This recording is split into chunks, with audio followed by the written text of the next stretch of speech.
On the morning of March 12, 2014, millions of people woke up to a completely ordinary day in the greater Denver, Colorado area.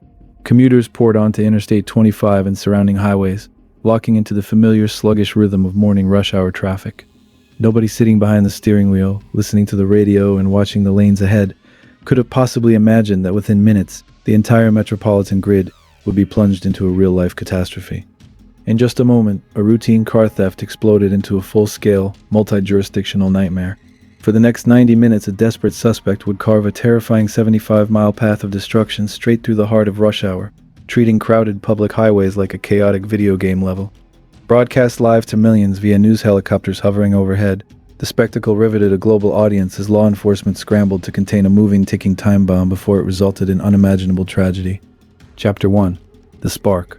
The Red Ford Edge and the Kidnapped Toddler. The nightmare began early in the morning in Longmont, Colorado. Martha Rodriguez had stopped her red Ford Edge SUV at a local gas station to grab coffee and cigarettes. It was a cold morning, so she left the vehicle running with her 4-year-old son buckled safely in the back seat. Ryan Stone, looking for an opportunity, slipped into the driver's seat and sped away, unknowingly plunging a toddler into the middle of a high-speed catastrophe. A Colorado State Patrol trooper quickly spotted the stolen SUV entering Interstate 25. Recognizing the extreme danger posed to the child inside, the trooper initially backed off to avoid provoking a catastrophic crash at high speed. However, news helicopters quickly locked onto the vehicle from the air, tracking its erratic movements and feeding coordinates to law enforcement, as Stone tore through traffic at speeds surpassing 100 miles per hour. Chapter 2. The Second Hijacking. The tan Kia minivan. After driving dangerously for over 30 minutes, Stone ditched the first vehicle on Interstate 76. Crucially, the 4-year-old boy was left behind inside the abandoned vehicle, and was later safely reunited with his terrified family.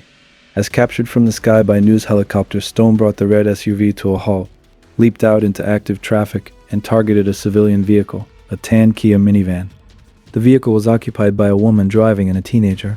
In broad daylight with police closing in, Stone forced his way into the vehicle, violently pulling the female driver out by her legs and ankles onto the pavement.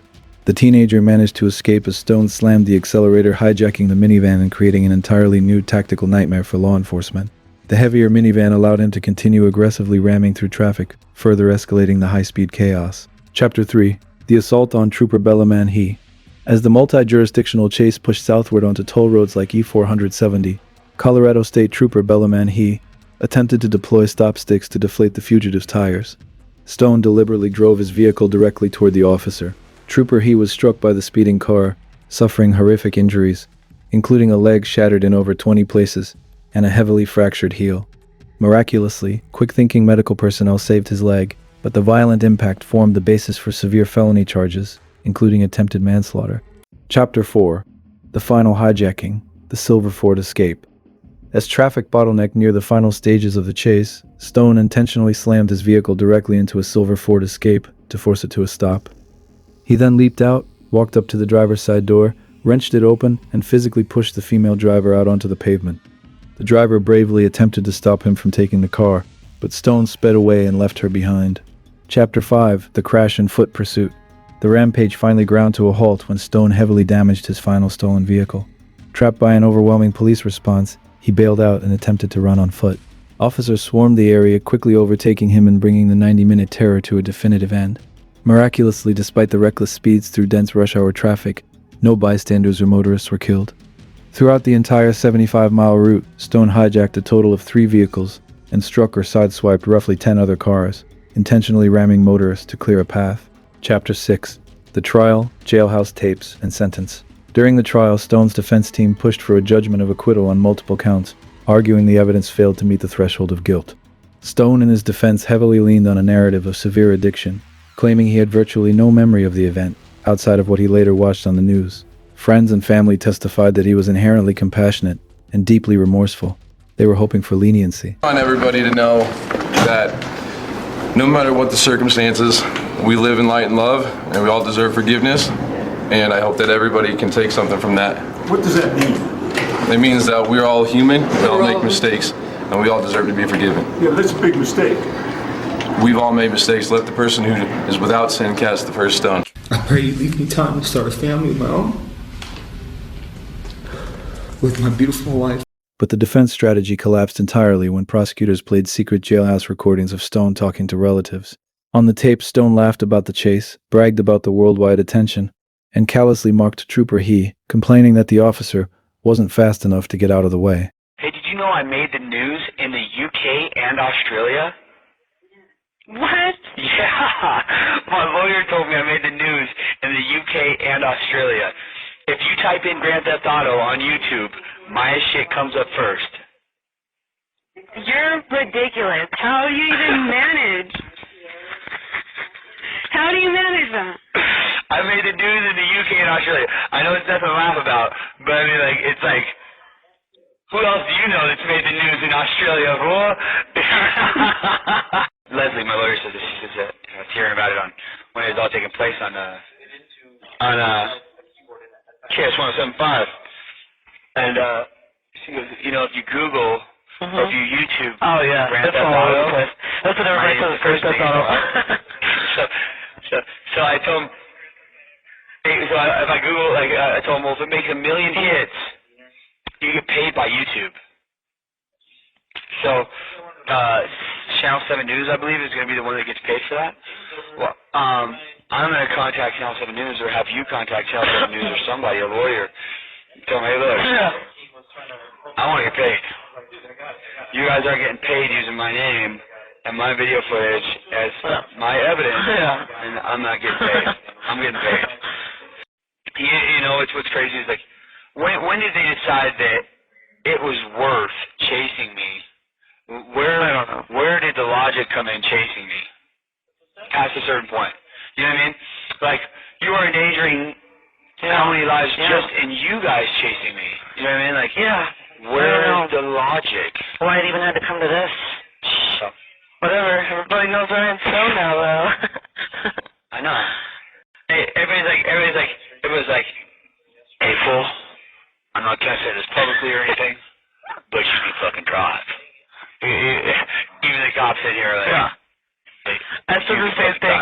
When you're in the minivan, like the whole minivan, and you're like on and off the highway, swerving like an incoming traffic, I was like, damn, that fool can drive. I thought it was gonna roll so many times. Dude. I know. It's just in a picture of your face. Scared to death. GoPro camera or something. Like a GoPro. On my forehead. When given a chance to speak in court, Stone blamed his addictions once more and offered an apology, but the courtroom and the judge remained entirely unsympathetic. There is, I'm sure, a lot of conversations that take place that are personal conversations that you don't feel are always going to be brought up. I had filthy language in there. If I knew that, I wasn't in comfort of a A and B conversation that they were going to be brought up, I would have checked the language. And you get into your zone. You have so many things going on in your life. Sometimes it's just hard to gain a wrap on your emotions. As he said, we are going through trial after that. It's a week and a half trial. Extremely stressful, especially knowing what's at stake. It's extremely stressful. As far about one of the phone calls about seeming like I was bragging about making international news, this, that, and the other. That was within the first week of being arrested. Still coming off of drugs. I had everybody and anybody who was put around me. It was, pumping you up, and you kind of get into the environment, and you'll swing set. And what they didn't play is the ones that do show remorse. What they didn't play is the ones where you're sitting on the phone and you're crying, and you're crying so hard that you can barely speak. What they didn't play is the things where you say over and over and over and over how you wish that you could sit with every single family and tell them how horrible this felt after it was all over. sometimes to make light of a situation because it's an extremely horrifying situation. A jury convicted Stone of 18 out of 26 charges, including vehicular assault, multiple counts of motor vehicle theft, child abuse, and attempted manslaughter. He was acquitted of a couple of specific counts, such as a second-degree kidnapping charge related to one of the secondary carjackings, but the cumulative weight of his actions sealed his fate. In late 2015, the judge handed down a staggering sentence of 160 years in the Department of Corrections, making him eligible for parole only after serving roughly 75 years. As the gavel fell and the decades-long prison sentence was read aloud, Ryan Stone broke down and cried, facing the harsh reality of a lifetime behind bars born from less than 2 hours of pure recklessness.